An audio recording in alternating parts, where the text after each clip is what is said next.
இன்னைக்கும் நம்ம நெஞ்சு நிறுத்தி கொண்டிருக்கின்றோம் அண்ணாவை. அந்த அளவுக்கு நம்ம இருக்கிற காரணம் என்னன்னாக்கா, நம்ம இதான் குடும்ப அரசியல். நம்ம குடும்ப அரசியல் இதுதான். ஆக நம்ம பொறுத்த வரைக்கும் ஒரு பேரணி அண்ணா அவர் சொல்லுவார், ஒரு தாய் பெற்றெடுக்க வயிறு காணாது என்று பல தாய் வயிற்றில் பிறந்த தம்பீர்களே அண்ணா சொன்னார்.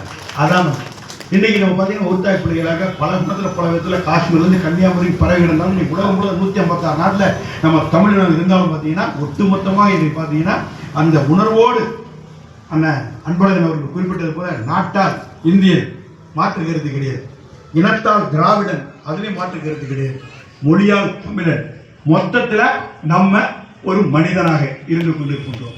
அந்த அடிப்படையில் இந்த இயக்கத்தை கட்டி காத்த வரிசையில் அண்ணன் விஜயரங்கன் அவர்கள் இந்த பகுதியில் இன்னைக்கு வடிவமைத்து ஒரு கவுன்சில் கூட இல்லை. ஆக முழுக்க முழுக்க இந்த இயக்கத்துக்காக கூட சைக்கிளில் போவாருன்னு எல்லா நிகழ்ச்சியும் பார்த்தீங்கன்னா அந்த காலத்தில் காஞ்சிபுரத்தில் தலைவர் அண்ணா பேசுகிறாங்களோ, கலைஞர் பேசுகிறாங்களோ, பெரியார் பேசுகிறாங்களோ சைக்கிளில் போவாங்க. இவங்க ஒரு குரூப் இவங்க எப்படின்னாக்கா இந்த வாக்கிங் போகிறவங்க இப்போ குரூப் வச்சுக்கிறாங்க இல்லையா, வாக்கிங் குரூப்னு அந்த மாதிரி ஒவ்வொருத்தரும் குரூப் வச்சுருப்பாங்க. அந்த மாதிரி அந்த காலத்தில் குரூப் இப்போ ஒரு சில குரூப்லாம் இருக்குது, அது வேறு விஷயம். ஒன்று எப்படி கவுரு என்ன எப்படி கவுரு. ஆனால் இந்த குரூப் அப்படி கிடையாது. அண்ணா பேசுகிறாரா, பெரியார் பேசுகிறாரா,